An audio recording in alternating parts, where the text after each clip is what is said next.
National education policy 2020 में क्या है महत्वपूर्ण बिंदु, क्या मिलेगा लाभ छात्र छात्राओं को।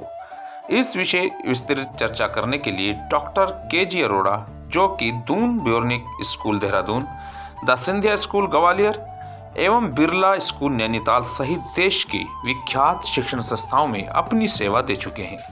वर्तमान में CBSE के रिसोर्स पर्सन के रूप में टीचिंग ट्रेनिंग के लिए नामित है। आज पहुंचे सर्जन कार्यालय पर और सर्जन संपादक के साथ वार्ता करके इन महत्वपूर्ण विषय पर जानकारी दी। आपको बता दें, अर्थशास्त्र के ऊपर डॉक्टर के.जी. अरोड़ा बहुत सी पुस्तकें लिख चुके हैं जो विभिन्न विद्यालयों में चल रही है। अभी तक हमने नेशनल एजुकेशन पॉलिसी में 2020 में जो स्कूली शिक्षा में ऐतिहासिक परिवर्तन किए गए हैं, जो क्रांतिकारी परिवर्तन किए गए हैं, उनको डिस्कस किया है। इसके बाद जब हम यूनिवर्सिटी एजुकेशन में एंटर करते हैं तो उसमें भी एक ऐतिहासिक परिवर्तन किया गया है। अभी तक हम ये सोचते थे कि अगर हमने BA, BCom, BSc या किसी का भी एक साल कर लिया तो उसका और आगे अगर वो कंटिन्यू नहीं कर पाया तो उसका वो एक साल ख़राब हो जाता था। अब गवर्नमेंट उसको भी प्रोटेक्ट करके एक डिजिटली कार्ड बनाने जा रही है, जिसको कह रहे हैं हम ABC, academic bank of credit. अगर हमने कोई भी एक साल या 6 महीने जो भी हुआ है, अगर हमने वो पूरा किया है, उसका क्रेडिट स्कोर हमारे डिजिटली हमारे अकाउंट में क्रेडिट हो जाएगा। ये एक बहुत बड़ा ऐतिहासिक परिवर्तन किया गया। अब आगे क्या है कि अगर एक साल करके हम छोड़ देते हैं तो इसमें गवर्नमेंट या वो यूनिवर्सिटी उसको सर्टिफिकेट कोर्स में सर्टिफिकेट का एक प्रोग्राम देगी। अगर हम 2 साल पूरा कर लेते हैं तो डिप्लोमा मिलेगा, 3 साल करते हैं तो डिग्री मिलेगी, अगर हम 4 साल करते हैं तो डिग्री विद रिसर्च मिलेगा।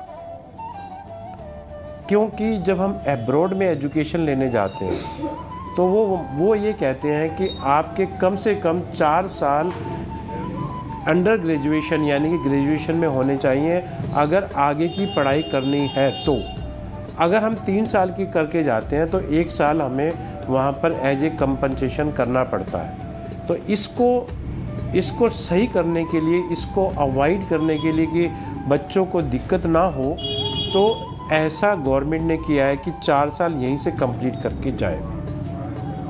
एक और रिफॉर्म्स लाए हैं वो लोग कि जो बड़ी जो फॉरेन की यूनिवर्सिटीज़ हैं उनको परमिशन दी जा रही है कि they can establish there university counter और यूनिवर्सिटी प्लेसेस इन इंडिया।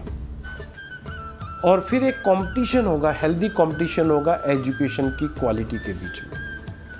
तो एक ये भी प्रोग्राम आ रहा है।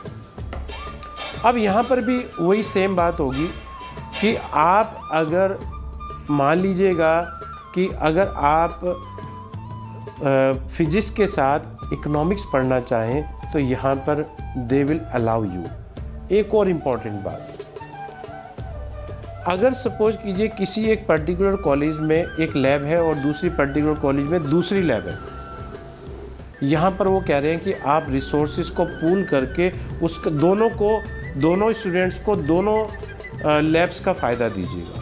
That means pooling of resources.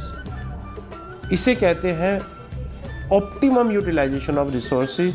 क्योंकि जो ये ड्राफ्ट की थी एक बहुत बड़े साइंटिस्ट जिनका नाम है के कस्तूरी रंगन, जो इसरो के भूतपूर्व चेयरमैन थे, उन्होंने 10 मेंबर्स के साथ मिलकर, जो 10 थे वो बहुत बड़े एजुकेशनिस्ट थे, जिन्होंने इन सब ने मिलकर इस पॉलिसी को ड्राफ्ट किया और इसका एक फ्रेमवर्क भी आ चुका है 2023 में ही इम्प्लीमेंटेशन का। तो ये है हमारा यूनिवर्सिटी का एक ब्रीफ पॉइंट जो हमें आगे सब्जेक्ट के सिलेक्शन में ध्यान रखना चाहिए।